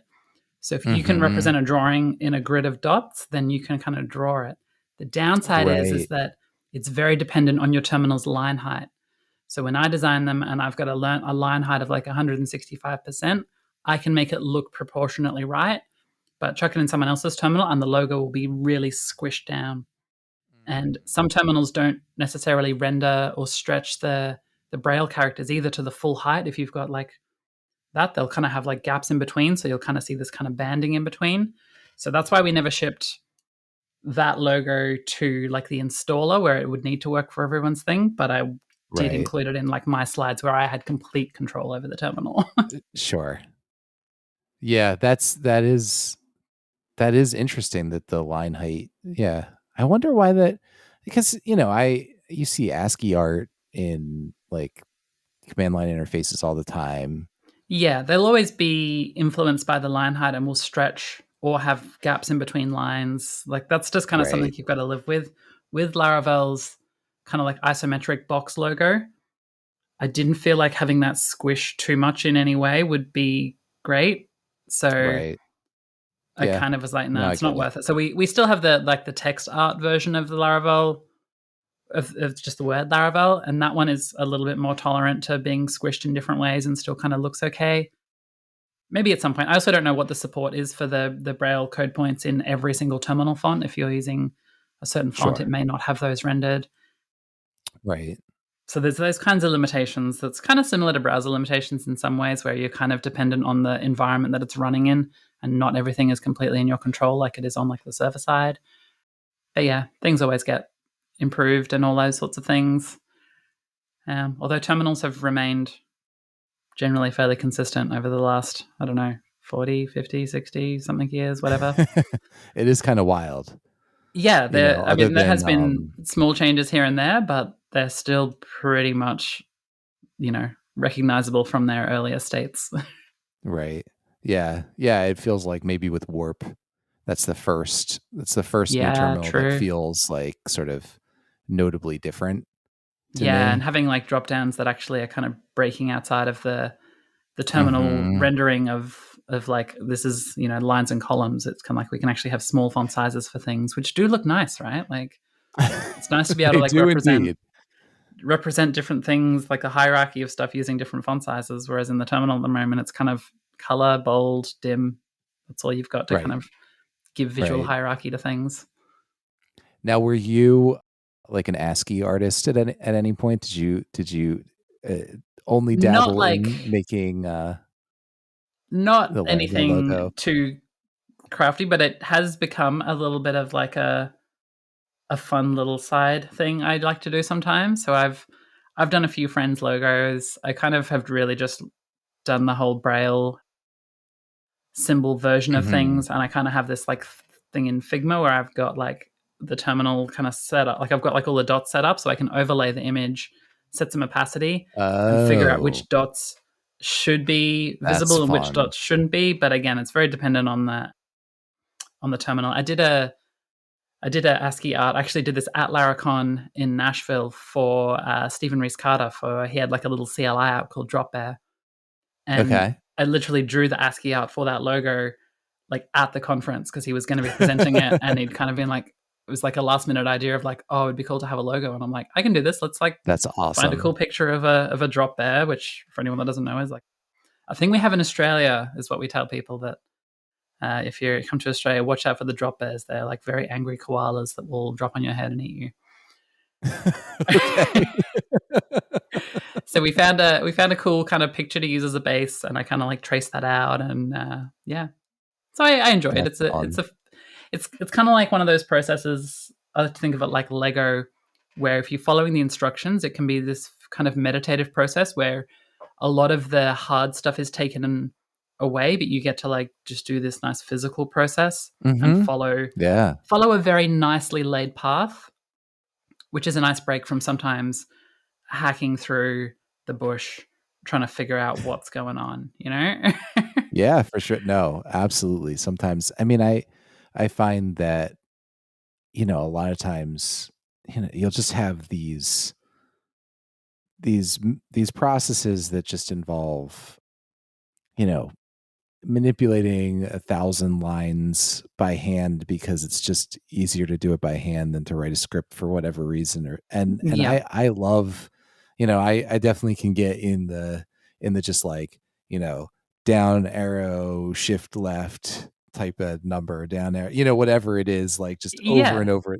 There's something very satisfying about like just Yeah, doing it's just those. calming to kind of be able to turn off the analyzing thinking part and just be just doing something Yeah. that's Yeah. repetitive and calm and on guidelines and rails. Yeah. Does the game Meridian 59 mean anything to you? No, but it No. sounds like something that might need to mean something to me. Maybe I don't know. Oh, no. It was the first MMO RPG, you know, it that's its claim to fame, and it was Okay. just like uh, exactly that, very old school, horrible graphics, tons of lag, Hmm. it's wild. There's actually still a community that plays like they eventually got the source code from 3DS or whoever came out with it, and they run open source servers. It's Oh, kind of nice. lovely. But I got into that way back when, but I was never particularly good at it. So my whole thing was like if you right clicked on a character, it'd bring up a little like dialogue box that just showed like an about me thing and a few other stats about them. And so like I would like make ASCII art for people to Oh, put in their nice. dialogue box like with their name or like their guild or whatever. That was Yeah. my like form of contribution I would just like So did sit you there and go wait. kind of pouring through all the different like kind of interesting symbols that exist? Like we kind of talked about the box Well, drawing characters, but there's so no, many other interesting shapes. it was pure ASCII. Like in that input, you didn't there. I mean, Oh, you mean like just there like was kind of no the standard, like the Unicode. first There was just 128 or like, whatever, where yeah, it's, A through Z, upper lowercase, and yep, then all the things on your keyboard, like forward slash and slashes and hashes dots, and and all yeah, those sorts of that's things. like, Yeah. yeah, Yeah, that's rough. the good old days. Well, this has been really fun. It has. Is there anything that you want to call out something? Well, where do people find you? I guess I should be doing the like, Ah, yes. where would you like to be found, I guess? I am on Twitter/X at Jess Archer Codes. I don't tweet too frequently because I don't know. I'm just one of those people that I write something and then I'm like, no, everyone's going to think that's stupid, and I delete it and never send it. So yeah, don't Have not too you active on there, but I'm very active in terms of I read a lot of stuff on there and I try and contribute Mhm. there as much as possible. That's probably it. I'm on obviously GitHub, but who follows people on GitHub? I don't know. Maybe that's a thing. I I do follow people occasionally, but I never then go look. I don't know where you Yeah, go I've to followed look at that. people that I've been like, oh, there's a button, I'll do that, and then that's the Right. last I ever hear of It goes it. somewhere. Yeah. There's a list somewhere that we could be looking at. I used to do the GitHub Explorer page all the time, and then they Okay. kind of changed it. But it used to be I don't know. It was I just like to look at like what are the trending PHP repositories? What are the trending JavaScript repositories Yeah. like this week, this month? And I know that stuff still exists, but they've made it less. It's a little more algorithmic and a little less like you just can look at the raw Yeah. stats. But I imagine somewhere in there, probably one of those tabs is people you follow, I would People you guess. followed. Yeah. Uh, and is there anything? I mean, I know you're doing Laravel stuff all the time, but is there anything that you're interested in promoting right now? Anything that you're doing on the side that is fun, or anything that's Nothing going really on on the inside the Laravel side. world? I've recently gone full time on Laravel. I was 3 days a week for the whole time I built prompts. Although, if we're being Oh, okay. honest, I was also working on prompts outside of that time because I loved it so much. But yeah, I mean, obviously Laravel Pulse was kind of the other thing that came out that I had a big hand in, Yeah, and I could do a whole deep dive on that as well in terms of all the intricacies of doing application performance monitoring. That was fun.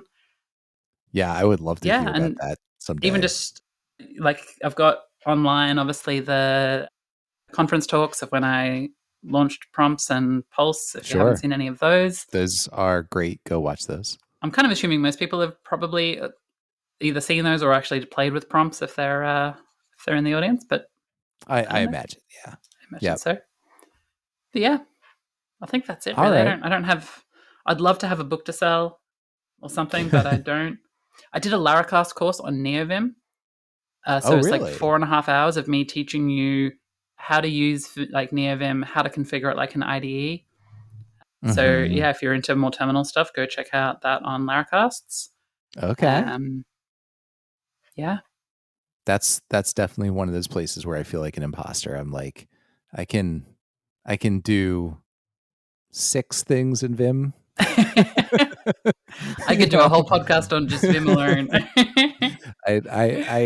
I'm like, I have a little bit more in that, like, I know how to delete a couple lines without having to, like, hit backspace a bunch of times, but Yes. that's the extent, I definitely I have been feeling, I've been sort of tinkering with my keyboard a little bit, and the one Okay. thing that I've been doing is, I'm trying to relearn, just using function and, HJKL Oh for yeah. my arrow keys Yeah, nice.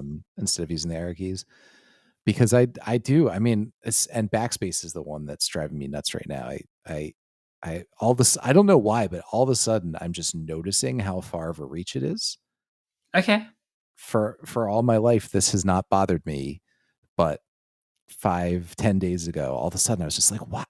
Every time I hit backspace, it's Yeah. like it's this I mean, big the solution to reach. that is to just not make any typos, and then you never need to press it. That that's true. That's true. That is Yeah. not my solution. I haven't achieved that yet, but that's the goal, right? Yeah. So I don't know. Function N and M. That's what I'm Mm. experimenting with. Someone on Okay, Twitter recommended that. But interesting. when you're in Vim, you don't ever have to backspace, right? Because you've got a I've million got ways to motions to do, delete. yeah, all Yeah. those sorts of things, generally involving the D key, which is perfect home row position. Yep. I Yep. can like DW for delete word or all sorts of stuff. DIW to Mm-hmm. delete inside the word if I'm cursor's halfway through it. So many different motions, text Mm-hmm. objects. Modal editors are a whole thing.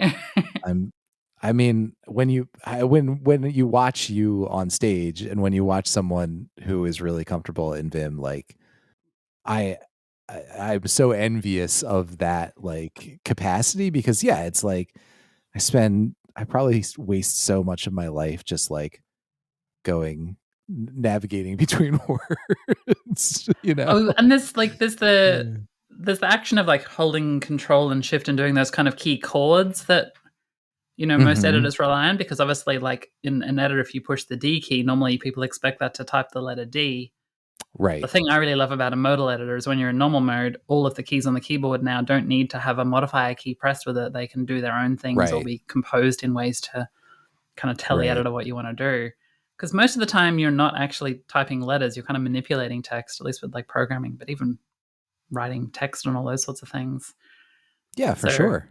yeah, normal mode is where I live. Insert mode is just where I occasionally go to add some new stuff. Uh-huh. Yeah, no, it's true. I mean, I recently have you heard of Hyperkey? There's a Think so. it's just like there's a way it's this concept of like I think it's command option shift Oh yeah, having one key control, bound right? that And you effectively, just have yeah, is holding those in. Yeah. and it's just like it's nice because it's you still have a modifier, but like it's now you've opened up a whole new space of keyboard shortcuts because basically no app has a shortcut bound to anything where all the modifier keys are Well, pressed. it's so unreasonable to So ask someone to press all of those right, and then another letter. And the caps right. lock key is such a good candidate to do something other than what it's doing because it is in prime position Yes. and Yes. its I have functionality caps is lock mapped seldom to needed escape, to escape. which Nice. yeah, I don't know because Mine my is keyboard doesn't have control. an escape key. Oh, really? Okay. Okay. Yeah. Yeah. Do There's you there's another experiment I keep wanting to try where if you hold it in, it's control, Mhm. but if you Mhm. tap it, it's escape. And then it can Yes. do both things. I have been I had another key, mapped with that like double I can't remember what it's called on this keyboard, but like that setting. And I I feel like the either I'd have to retrain myself to learn what the timing of that feels like Yeah. because I definitely found that like what I think of as a tap versus what it thinks of as a tap was like not quite in line with each In other. sync, And so yeah. then I'd be like, oh, okay. Cause I had for a little while I was playing with like some of the home row keys where like I could hold down D Mhm. and then that would become a modifier, right? But I just kept on accidentally typing D or accidentally not engaging the modifier, just depending Yeah. on how quick I pressed, and it was driving me nuts. So I just turned it It's off. tricky, and I kinda want all those things to be software-based so that when I switch between my laptop's built-in Yes. keyboard and my other keyboard, I Yep. really wanna go down the whole, like, ortholinear keyboard route where the keys are staggered Mhm. vertically instead of Vertically. Yep. horizontally, Yep. and split keyboards and all that cool stuff, which I think would train me better to, like, use the correct fingers for the correct things. Because 'cause I'm pretty sure on that boundary between 2 hands, there's a little bit of things where I'm not doing what's technically correct, but Yeah. I just worry that I'm gonna ruin myself for typing on a laptop on the I couch, s which I do a lot. Yeah, well, I mean, I have that's one of still these. So this staggered, is but it is split, yeah, no, no, yeah. no, it's split. I switched to this when I was having a little bit of RSI stuff going on, And I mean, I've been typing on a keyboard at that point for 20 plus years. I don't know. And I've only had this keyboard for maybe three or 4 years, something like that. I was just kind of amazed how much better of a typist I became over the course of like a few months. Just like just not having those cheats in the middle. And Yeah. And that would something still about like, translate back to the laptop, right? Like, yeah, oh, because everything's yeah, in the same position. it's been fine. And even like what my solution has just been, I have I have everything mapped at the keyboard level on this keyboard, but then I have what's it called, carabiner elements installed on my Mac for the built-in keyboard. And I've made my like sort of policy, I'm not going to remap anything. Like this has a couple of extra keys that don't exist on the keyboard, on the Yeah. Mac keyboard. I'm just like, I'm not allowing myself to use those because I don't want to get into a place where I can only type on this keyboard and An I'm like exact, useless yeah. on another one. Yeah. But that works. Like, then you get like the slight improvement in speed or like responsiveness in the keyboard itself because it's built into like the firmware. But then if Yeah. you are on your Mac keyboard, you still have all those shortcuts. They're just maybe slightly, A bit there's like a slower. software layer in between. Yeah.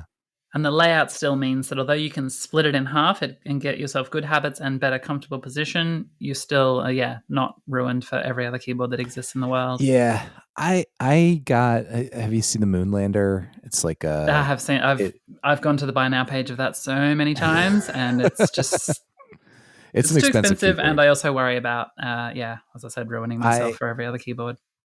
I tried it for maybe 2 weeks and it just felt, it was just too far a bridge. Too It far, was just yeah, like, it felt like I was having to relearn how to type, not just like yeah. type I'm better. sure there's a good month or so of like being worse than you currently were before it gets Yeah. better.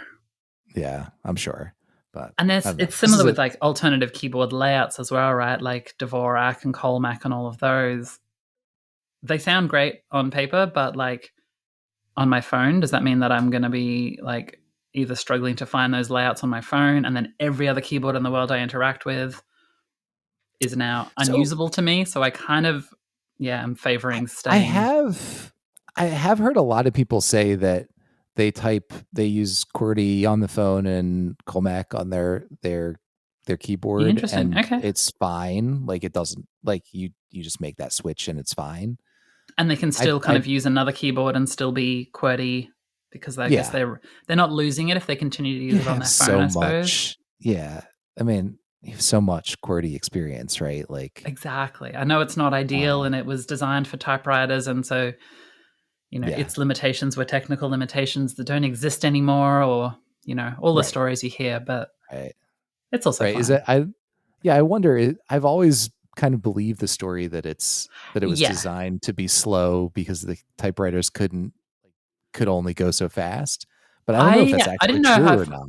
I don't know that I heard that it was deliberately slow. I thought it was to create a distribution between commonly pressed keys to kind of Mm, put things out enough, which I think is potentially beneficial maybe for it's this. keyboards Yeah. as well. But I think there were some technical limitations. Certainly, the stagger of the keys, I think, is entirely Hmm. to do with the typewriter Right. because they have those arms Yeah. that go down and they need to kind of all fit within each other. So it kind of Right. feels That silly makes that we sense. still have them staggered these Right. days, but Yeah, I I don't know. guess. I don't know. It This works. the stagger never really bothered me because like that angle kind of feels almost natural to me. Yeah, I agree. Like they I don't kind of know. all come into each other. So if your hands are like at a slight angle tilted inwards, they kind of are following a row, like Right. in a certain Right. direction. Yeah. But it does kind of depend on your hands then being in a very specific position, which I think is one of the problems Yes. that the splits are trying to solve. Yes. Yeah. Yeah. It's true. It's definitely, it feels more natural with the split because the two pieces are turned a little bit to match like the angle of Yeah. my arm. And I Yeah. don't know if I want to make my fingers so lazy that they will only go forwards and backwards and not side to side, like maybe it's good that they have to go a little Make in them work different a little bit. directions. I never thought about it that way. Neither. Well, I love this keyboard. It's Digma Raise. If you want to look into it, I've been Okay. really happy with it, but Nice. it felt like a good sort of in between. In between, yeah. Yeah. All right. Well, this has been the keyboard corner Yes. of our show. We should that. Well, I'll have to think about. We'll do a whole episode on keyboards at some point, A whole one on probably. keyboards, But a whole one on NeoVim, a whole one on Pulse. Yeah. yeah, sounds So good. many things. All right. Well, we'll have to get those on the books. This has been really fun. Thank you for It has hanging been out. fun. And I don't know. I'll talk to you again soon. Yeah, definitely. All All right. right. Here we go. Here's the outro.